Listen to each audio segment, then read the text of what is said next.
হত্যা করা, এবং এর প্রতিবাদেই আমাদের সংগ্রাম চালাতে হবে। আর এই যে সরকার এই ধরনের মানুষ হত্যা করে এবং হত্যাকারীদের লালন পালন করে এবং জঙ্গি সন্ত্রাসীদের ছেড়ে দিয়ে তাদেরকে নিয়ে দেশটাকে আজকে একেবারে জঙ্গির দেশে পরিণত করেছে, একের পর এক মানবাধিকার লঙ্ঘন করে যাচ্ছে, এই পুলিশকে যেভাবে নৃশংসভাবে হত্যা করেছে, এর থেকে বড় মানবাধিকার লঙ্ঘন আর কি হতে পারে? এবং এই ইউনূস, সে এই মানবাধিকার লঙ্ঘনের দায়ে সে দায়বদ্ধ, কাজী একদিন তার বিচারও বাংলাদেশে হবে। এই মানবাধিকার লঙ্ঘনের দায়ে তার বিচার করা হবে ইনশাল্লাহ। এবং আমি একটু বলবো যে আমাদের যারা একটু, আমি জানি আমাদের সবাই খুব কষ্টে আছে, তারপরেও এই পরিবারগুলি, এই বাচ্চাগুলি, এবং আরো তো বহু পুলিশ মারা গেছে, তাদের সকলের খোঁজ নেওয়া, এবং যখন আমি দেশে ফিরতে পারবো ইনশাল্লাহ প্রত্যেকটা পরিবারের যা যা লাগে সব সহায়তা আমি দেব, আর হত্যাকারীদের বিচারও করবো। বোধহয় ওই জন্যই বোধহয় আল্লাহ বাঁচিয়ে রেখেছে আমাকে, সেটাই আমি মনে করি।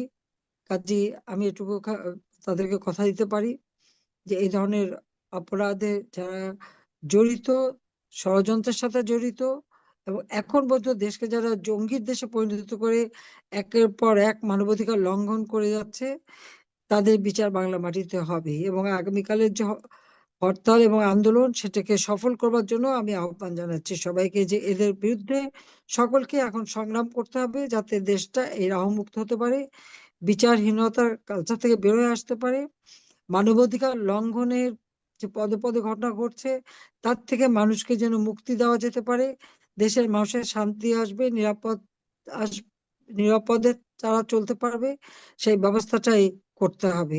এবং এটা এই সরকারকে দিয়ে হবে না, কারণ যে ক্ষমতায় যে বলে যে দেশ চালানোর আমার কোনো অভিজ্ঞতাই নাই, তো তাকে দিয়ে দেশ কিভাবে চলবে? যে মানুষ হত্যা করলে আর মানবাধিকার লঙ্ঘন করলে তাদের শাস্তি দেয় না, বিচার করে না, সে মানুষের কি কল্যাণ করবে, মানুষের কি মঙ্গল করবে? সব ভুয়া মিথ্যা কথা বলে বেড়াবে, আর অপরাধীদের নিয়ে দেশটাকে ধ্বংস করবে। কাজে আমি সকলকেই বলবো যে এই অন্যায়ের প্রতিবাদ করতে হবে, এবং এই রাহুর হাত থেকে দেশটাকে মুক্ত করতে হবে, এই জঙ্গি ইউনূসের হাত থেকে দেশটাকে মুক্ত করতে হবে। বাংলাদেশের জঙ্গিবাদ চলবে না, এইভাবে মানুষ হত্যা, পিটিয়ে হত্যা, এই জঘন্য ঘটনা যারা ঘটিয়েছে তাদের আমি তীব্র ভাষায় নিন্দা জানাই। আর আল্লাহ রাব্বুল আলামিনের কাছেও দোয়া করি যে যারা এইসব ধরনের জঘন্য ঘটনা ঘটিয়েছে তাদের জন্য বিচার হয়। সবাই ভালো থাকেন, সুস্থ থাকেন। জয় বাংলা, জয় বঙ্গবন্ধু। প্রিয় নেত্রী, আপনাকে অসংখ্য ধন্যবাদ ও কৃতজ্ঞতা। আমরা জানি বাংলাদেশ ও দেশের মানুষের কল্যাণ কামনায় আপনার প্রতিটি মুহূর্ত কাটে। আপনার নির্দেশনা আমাদের পাথেও আপনার নেতৃত্বে বাংলাদেশ অবিলম্বে নতুন করে জেগে উঠবে। আমরা সেই সুবর্ণ সময়ের অপেক্ষায়। সুপ্রিয় দর্শক, আজ এ পর্যন্তই। জয় বাংলা, জয় বঙ্গবন্ধু, জয় শেখ হাসিনা, বাংলাদেশ চিরজীবী হোক। আন্দোলনের নামে আমাদের পুলিশ বাহিনীর সদস্যদের নির্মমভাবে হত্যা করেছে এবং বীভৎসভাবে হত্যা করেছে। শুধু পুলিশ না, সেখানে পুলিশ বাহিনীর সদস্যদের হত্যা করেছে, প্রায় 450 থানায় আগুন দিয়েছে, যেখানে পুলিশের ভিতরে রেখে আগুন দিয়ে দিয়েছে, এমনকি থানা লুট করেছে। কোনো কোনো থানায় এমনও ঘটনা ঘটিয়েছে যে তাদেরকে মানে পিটিয়ে হত্যা করেছে। এমনকি একটা পুলিশ, মহিলা নারী পুলিশ কনস্টেবল, যারা, যে তার মাপ চেয়েছিল যে আমার পেটে বাচ্চা আছে, আমাকে মারবেন না, কিন্তু এই ঘাতকরা থামেনি, তাকে পিটে পিটে হত্যা করেছে, হাত কেটে দিয়েছে, পা কেটে দিয়েছে, পা বেঁধে ঝুলিয়ে রেখেছে। কি বীভৎস ঘটনা! এটা ভাবতে অবাক লাগে। যারা দিন রাত অক্লান্ত পরিশ্রম করে মানুষের জীবনে নিরাপত্তা দিতে, তাদেরকে এইভাবে হত্যা করার উদ্দেশ্যটা কি ছিল? উদ্দেশ্যটা এটা অবশ্য ইতিমধ্যেই আপনারা শুনেছেন যে অবৈধভাবে ক্ষমতা দখল করবার জন্য ইনুস সেই এই পরিকল্পনা করেছে, যেটা সে নিজেই স্বীকার করেছে, যে মেটিকুলাসলি ডিজাইন করে সে শেখ হাসিনাকে ক্ষমতা থেকে হটিয়েছে এবং সে ক্ষমতা পেয়েছে। এখানে কোনো ছাত্র জনতার বিষয় ছিল না, কোনো নেতৃত্ব ছিল না, এবং তার মাস্টার মাইন্ড একজনকে পরিচয় করিয়ে দিল যে তাকে দিয়ে এই ঘটনা ঘটিয়েছে। অর্থাৎ ৭ই জুলাই থেকে আন্দোলনের নামে যে খেলা চলছিল, সেই ৭ই জুলাই থেকে ১৪ জুলাই পর্যন্ত তো পুলিশ ছাত্রদের উপর কোনো আক্রমণ করে নাই, গরম পানি মারে নাই, সাউন্ড গ্রেনেড মারে নাই, বা তাদের উপর কোনো রকম জুলুম করেনি, বরং পুলিশ তাদেরকে সর্বতোভাবে সহায়তা করেছে। এমনকি যখন এই ছাত্ররা বঙ্গভবনে যেতে চেয়েছে, পুলিশ তাদেরকে সাথে গেছে এবং তাদের নিরাপত্তা দিয়েছে। অথচ সেই পুলিশকেই তারা প্রথম আঘাত করা শুরু করলো, এবং সে কথাটা আজকে ওদের মুখ থেকেই চলে এসেছে। সে মোহাম্মদ ইউনূসের যে পালিত সন্ত্রাসী সমন্বয়ক হাসিব, সে কিন্তু একটা টেলিভিশনের ইন্টারভিউতে বলেছে, আমি কোট করছি, যে পুলিশ হত্যা না করলে আর মেট্রো রেলে আগুন না দিলে বিপ্লব সার্থক হতো না, আনকোট। তার মানে এই পুলিশ যে তারা হত্যা করেছে, এটা কিন্তু পরিকল্পিতভাবেই হত্যা করেছে। এবং মেট্রো রেল সহ বিভিন্ন প্রতিষ্ঠানে যে আগুন দেওয়া এবং লাশ ফেলা, এবং তাদের আন্দোলনের মধ্যে যতগুলি লাশ পড়েছে, সেগুলি যদি এখন কবর থেকে বের করে পোস্টমর্টম করা যায়, দেখা যাবে এখানে পুলিশ গুলি করে নাই, সেনাবাহিনী গুলি করে নাই, র্যাব গুলি করে নাই, বিজিবি গুলি করে নাই। সেখানে এমন এক রাইফেল ব্যবহার করা হয়েছে, বুলেট ব্যবহার করেছে, যে বুলেট, সেটা ইউনূসের যে উপদেষ্টা স্বরাষ্ট্র মন্ত্রণালয়ের দায়িত্বে ছিলেন সাখাওয়াত সাহেব, তিনি নিজেই একজন সেনাবাহিনীর লোক, কাজী অফিসার, তিনি জানেন, এবং তিনি সেই বুলেট দেখে বলেছেন এটা 7.62 বুলেট। এই বুলেট পুলিশ ব্যবহার করে না, বা আমাদের কেউ ব্যবহার করে না।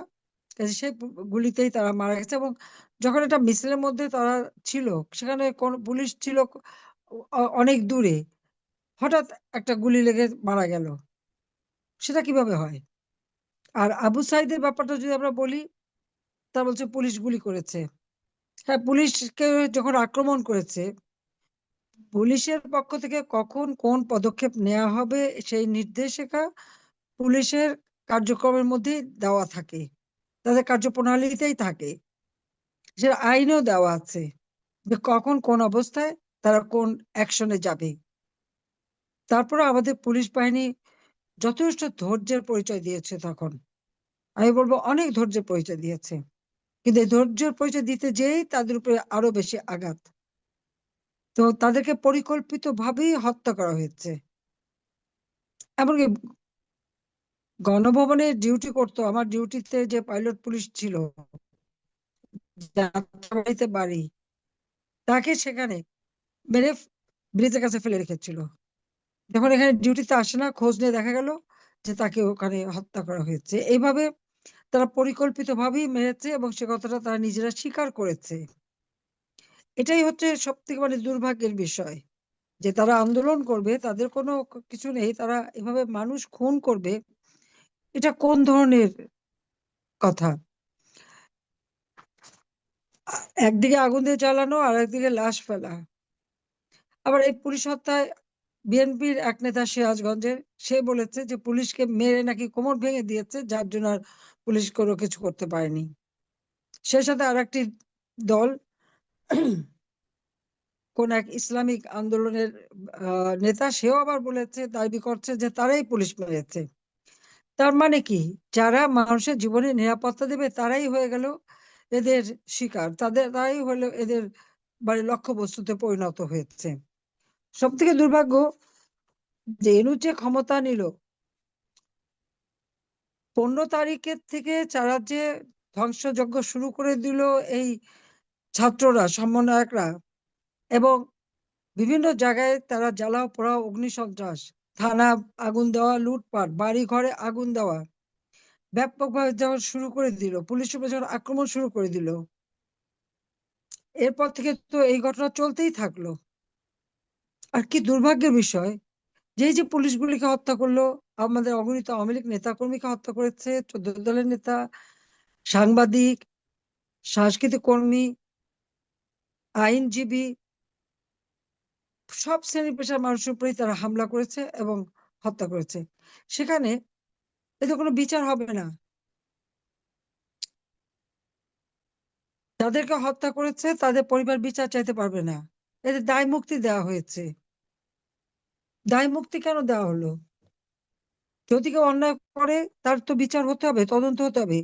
যখন 6 জন মারা গেল, আমি তখন বিচার বিভাগীয় তদন্ত কমিটি করে দিলাম, এবং সেই তদন্ত কমিটি কিন্তু কাজও শুরু করলো। কিন্তু ইউনূস ক্ষমতা আসার পরে সে তদন্ত কমিটির কাজ বন্ধ করে দিল। কিন্তু সে ক্ষমতায় এসেই কি বললো? এই 8ই আগস্ট ইউনূস বক্তব্য দিয়েছে যে আমি আমি কোট করছি, সে বলেছে, আমি সকলকে শান্ত থাকতে বলেছি, ভায়োলেন্স আমাদের এনিমি। ছাত্রদের, রাজনীতিবিদদের সবাইকে শান্ত থাকতে বলেছি, আনকোট। তার মানে উনি সবাইকে শান্ত থাকতে বলেন, আর এদিকে তারা খুন খারাপি অব্যাহত রেখে যায়। 14ই জুলাই থেকে 8ই আগস্ট পর্যন্ত হত্যাকাণ্ড ঘটেছে। সে একবার বলল যে এই হত্যাকাণ্ডের সঙ্গে যারা জড়িত তাদের বিচার হবে, সে কথা কিন্তু সে বলে নাই। উনি খুব ভালো মানুষ সেজে সকলকে বেশ সবক দিলেন, শান্ত থাকতে বলেছি। উনি শান্ত থাকতে বলেন আর তার এই সন্ত্রাসী গ্রুপ হত্যাকাণ্ড চালিয়ে যায়। 15ই জুলাই থেকে যারা এই সমস্ত ঘটনা ঘটালো তাদের যে বিচার করা হবে সে কথা কিন্তু সে একবারও বলে নাই। অথচ আবার 8ই অক্টোবর 2024-এ সে কি বললো? বললো যে হত্যা ও মব জাস্টিস থামাতে পারা যাবে না। কেন থামাতে পারবেন না? যখন ক্ষমতা নিয়েছেন তখন অবশ্যই এই ধরনের অবিচার, অন্যায় বা কেউ যদি আইন হাতে তুলে নেয় তাদের থামানোর দায়িত্ব তো আপনার। অবশ্য উনি আবার এটাও বলছিলেন যে উনি রাষ্ট্র চালাতে ব্যর্থ, উনি তার কোনো অভিজ্ঞতা নাই, তিনি রাষ্ট্র চালাতে পারেন না। সে কথাটা তিনি অনেক আগেই বলেছিলেন। তো আমার কথা হচ্ছে যে যারা এক একটা কথা বলবে, নিজের ব্যর্থতা নিজেই স্বীকার করেছে যে তার দেশ চালাবার যোগ্যতা নাই, তাহলে সে ক্ষমতা আঁকড়ে ধরে রাখার জন্য মানুষ খুন করছে কেন? একটার পর একটা প্রতিষ্ঠান ধ্বংস করছে কেন? আগুন দিচ্ছে কেন? এই ছেলে মেয়েদের ব্যবহার করে তাদেরকে দিয়ে এই ধরনের অপরাধী কাজ করাচ্ছে কিসের জন্য? আইন এদের হাতে তুলে নিতে চাচ্ছে কেন? এখানে চিফ জাস্টিসের বাড়ি, উচ্চ আদালত থেকে শুরু করে নির্বাচন কমিশন, মানবাধিকার কমিশন, পাবলিক সার্ভিস কমিশন, এমন কোনো জায়গা নাই এরা সেখানে এই সন্ত্রাসী কর্মকাণ্ড না ঘটেছে আর তাদেরকে পদত্যাগে বাধ্য করেছে। এটা কি করে হয় যে একটা বিচার বিভাগের উপরে ছাত্র নামধারীরা যে হামলা করবে আর প্রধান বিচারপতি সহ বিচারপতিদের পদত্যাগ করতে বাধ্য করে নতুন ভাবে করবে? এটা কি ধরনের কাজ? একটা রাষ্ট্র পরিচালনার ক্ষেত্রে আইনসভা, বিচার বিভাগ এবং নির্বাহী বিভাগ, এই তিনটার সমন্বয়ে রাষ্ট্র পরিচালিত হয়। কিন্তু আমরা দেখলাম ইউনূস সাহেব কি বলছেন? উনি তো দেশ চালাতে ব্যর্থ, সেটা নিজেই